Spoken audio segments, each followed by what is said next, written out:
You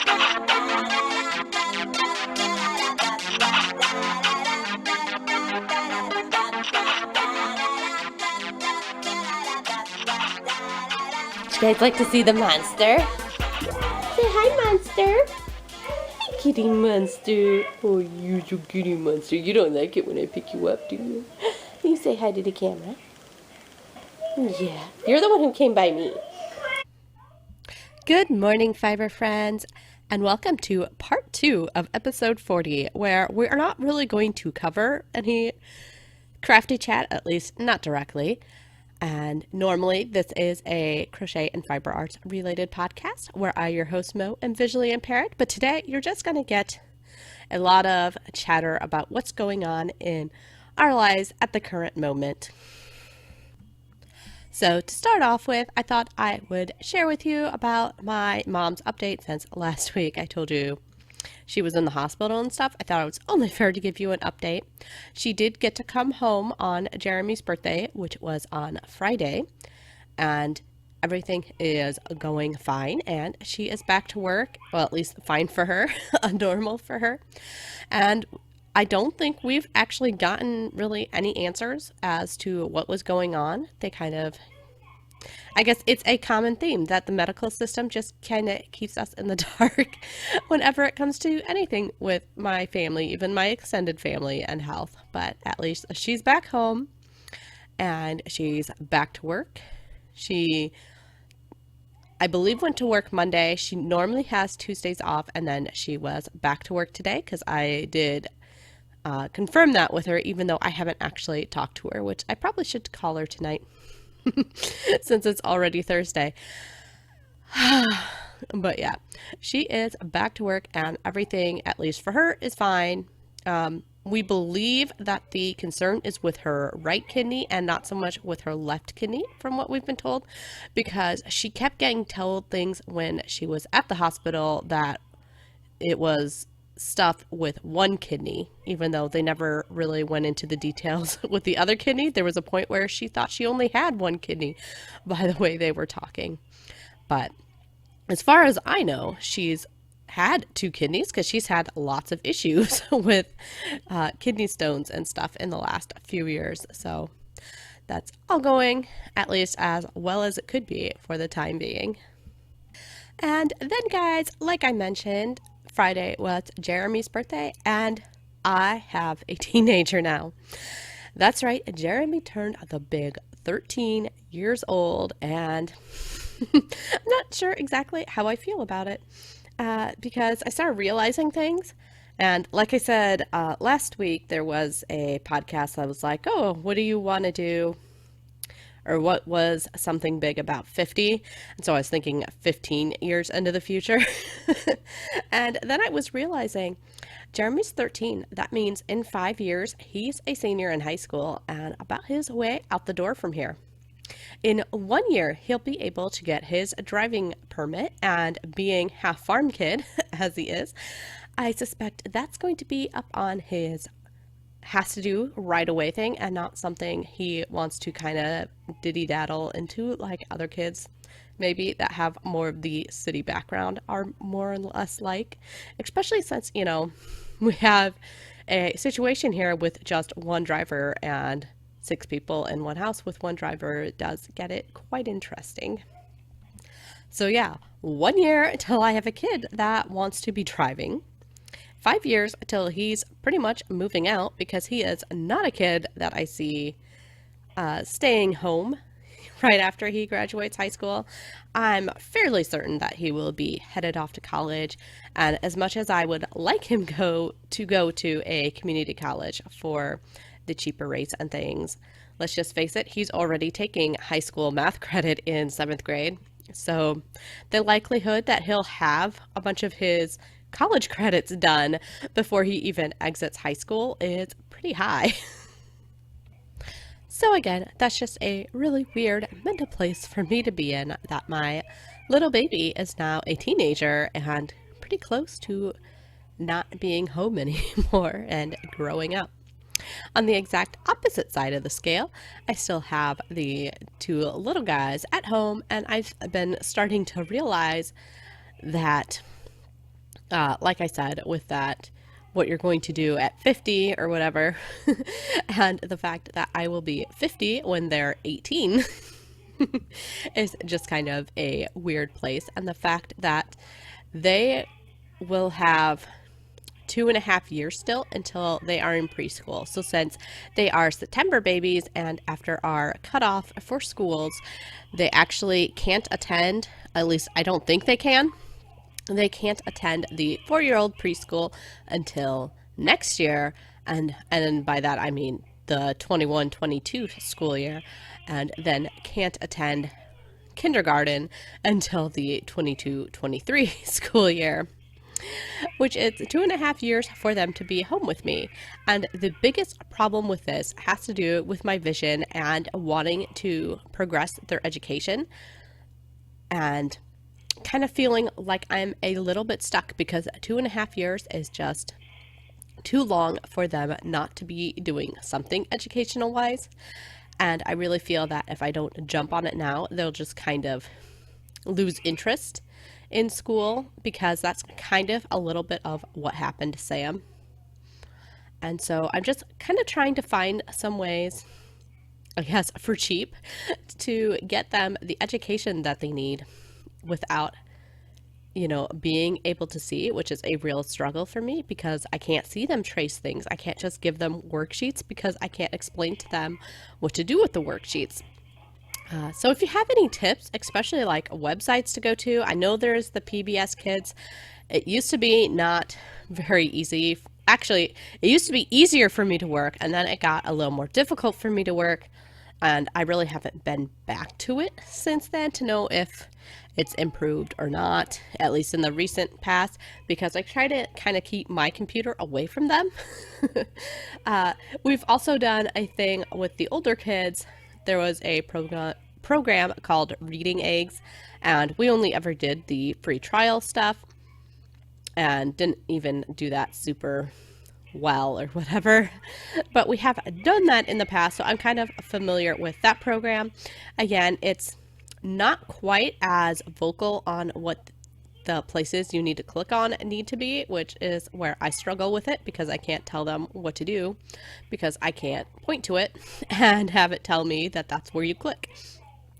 So that's a couple ideas that I've been kind of thinking about of things that I can do for them, but those are things on my computer, and with two of them I can't be occupied with one while the other one is tearing apart my house.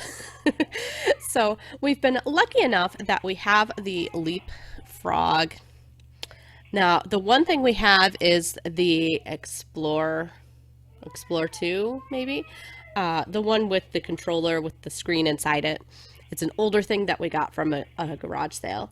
And then we got one of the tablets last year on clearance back in the summer for a really good price, which will play those Explorer games and newer games. The older one that we got from a garage sale will only play the games that are for that system.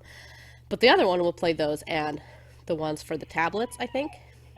So if anyone has a bunch of those laying around, because they're not exactly new, let me know or reach out, because I am definitely interested. Right now, we found Finding Dory at a consignment-like store in our area for like $1. So they have that one, but that one will only play on the tablet. And then we have Earth Adventures or something that came with the Explorer one. But those are the only two games that we have that aren't things that are included in the Leapfrog software or whatever. But if anyone else has ideas of apps that I should be using, or just great places to get, education-based materials for them, I'm really interested, because like I said, 2.5 years is just too long for them not to be doing education-based things, and they're ready. They are way... Now, this is a really bad thing, and this is part that I wish I would include from yesterday when I tried to record this, but okay, I've done lots of research on this stuff, and your kids are technically supposed to get dumber as you progress in age, and your oldest is typically the smartest, and then they get not quite as book smart, maybe a little more street smart and stuff as they get younger and such. But I am not seeing that in my own children, which is why I say I am just a terrible mom because my kids are supposed to get stupider and they're not, and I don't know how to handle this.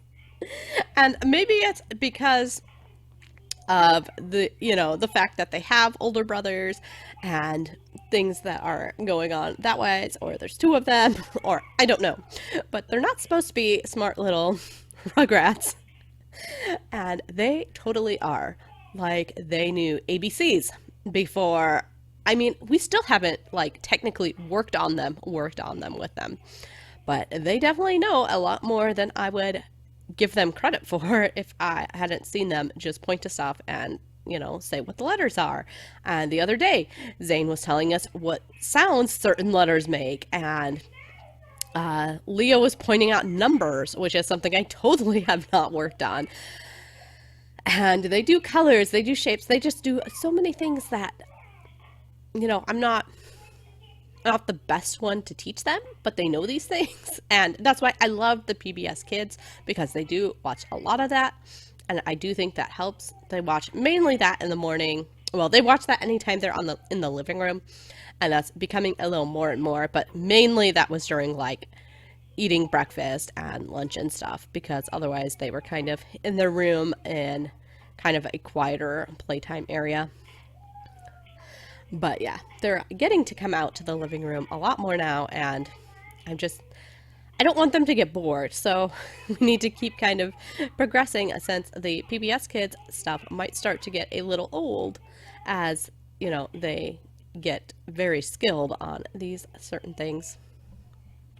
And one thing that I forgot to mention is that you guys have to remember that, as much as I would love to throw them into a preschool at least like twice a week where they could get just an hour or two of fun educational things, not only do I not have anything nearby enough that I could walk to and actually, get that done, but I also don't have a job, so I don't have the finances to get transportation, let alone put them into some kind of program.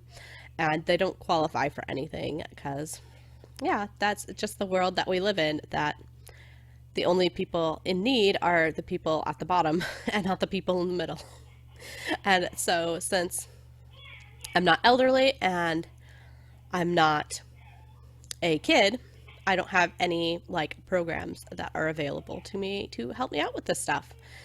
So it's just kind of a frustration on me because I don't really have time to add things to my schedule. But yeah, at the same time, I really want them, not to fall behind, and I want them to not get bored with what they know and where they're at, which is, like I said, something that I think became a problem for Sam. Now, we just had Sam's conferences last week, so about a little over a week ago. But he is just now, he had a really bad situation that happened in his pre-K. Yeah, that's how far back it went. He had a really bad teacher's aide situation, and it has taken him 5 years, because that's kindergarten, first grade, second grade, third grade. Granted, we moved in kindergarten, so it's taken that 5 years-ish time frame for him to pull out of this and realize that he's actually smart, and he might, if he actually applied himself, he might actually be smarter than Jeremy. But he doesn't have the learning style that I can handle, which is the biggest reason that I've always pushed him into regular education and not homeschooling, because I don't know how to teach him. And that's what it came down to. I could have homeschooled Jeremy because he thinks like I do, and I know how to push that, but I don't want to push it. Because I want him to, discover things for himself. But Sam, I don't think like him, so I don't know how to teach him. But he's finally now in 4th grade figuring out that he is a little smart monkey. And that, yeah, he probably will go a lot farther if he just kind of applies himself. But yeah, that's just kind of the places my mind has been in the last week or so, is just kind of this shock factor of the fact that I have growing up kids and the fact I don't want them to fall behind, but at the same time, I'm kind of stuck in the situation that I'm at. So, as far as being stuck, I do have a meeting with my counselor from the Department for the Blind on Friday. It's just a phone conference, and so I'm not exactly sure what all we're going to be going over. She said something about sending me some like surveys and things to kind of find a directional focus, because I do not have a directional focus, because honestly anything I'm interested in is things that I already know don't make money. So they're just not things that I can do to actually bring anything home, because as we all know, there are a few that can make money in the fiber arts world, but I am not one of them, and I am fully able to accept that and to move on from that fact that I'm not one of those people that is ever going to be able to make this a money-making platform for me. And that's okay. It can always be like my biggest hobby and my life obsession. But I need something else. And so that's what we're going to be looking more into. But of course, my biggest fear is that they're going to say I need to go to school, and I've seen several hundreds of studies that tell you that blind people and education don't equal jobs. And that's kind of frustrating, because I don't want to dedicate all this time and energy into something that I'm not in love with and then find out that I wasted all this money because I can't even earn it back. Now my husband can take that money and actually go somewhere with it, which is why it was so frustrating to me when we were back in the old town before he got his new job. He still works for the same company, but before he got his new job, I was offered to, because back then I was on, what do you call it, SSI, because we were low income enough that I got like $100 once in a while. And by once in a while, I mean, it depended on the month, because there are some months that my husband's income qualified, and then there was other months where we were basically just over the line for getting anything, but we never qualified for the full amount. So I was lucky if I think the most I usually got was about $200, $220 or something was the average for what I did receive SSI money. Not the average, that was like the most that I received while I was receiving SSI money, and I only received SSI money 3/4 of the year at most. So half the year to 3/4 of the year, I didn't get anything, or to a quarter of the year. I received absolutely nothing from SSI. But when I was on SSI, I was offered to do a schooling program. Granted, I had 2 kids, so I really couldn't do it. I did give this a lot of hard thought, though. I was offered to take classes and to do things and be fully funded, but there were so many lines for me to meet. Like, you have to be searching for a job. You have to be getting a certain grade point average. You have to do this. You have to do. I'm like, I have 2 kids at home. Plus, you had to take a certain amount of hours, which it was like if I could take one class and just do that one class, it would have been fine. But I had to take like a full-time schedule in order to be in this program. Like, I can't do that with 2 kids at home. And it was just all these other things that I don't have transportation. And in that city, there was no public transportation at all. Now, in this city, there is, but I'm out of bounds. I live technically rural, but I'm like in city. It's really funny, because at one point this will be totally in city, but right now it's just a growing area, and so it's technically still rural. Yeah, but I was offered to do this program, and I'm like, why will they not offer this program to my husband? Because he's not disabled, but he is our breadwinner. If he made more money, then I wouldn't be on SSI, and our whole situation would change. But yet we had to pay fully out of our pockets for him to go to school. And it's like we're a family unit. Why cannot these programs extend to the people within my close family circle? I mean, really, his whole thing was he got this higher education. It was a 2-year degree. It wasn't like something super hard. He got to do it fully from home, and everything was good there.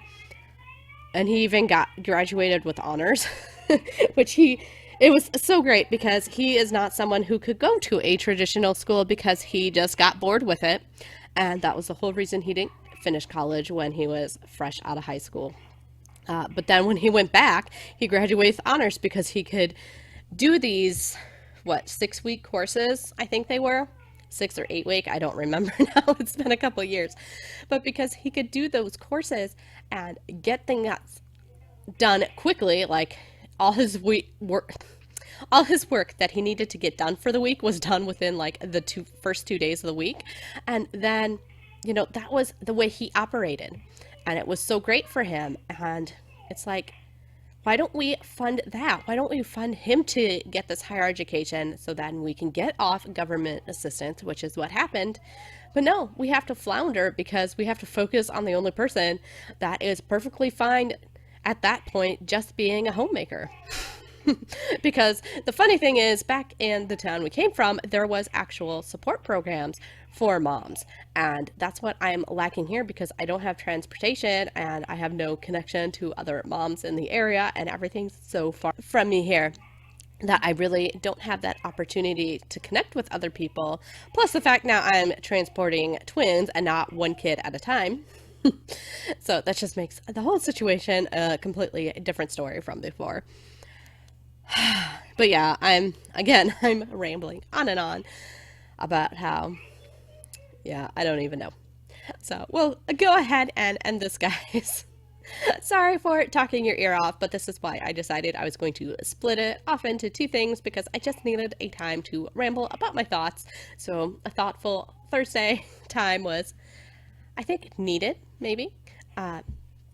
But yeah, we'll go ahead and end this here. And as always, guys, if you liked this episode, or just part of this episode, I would appreciate it if you could hook the like button and subscribe. Talk to you later, guys.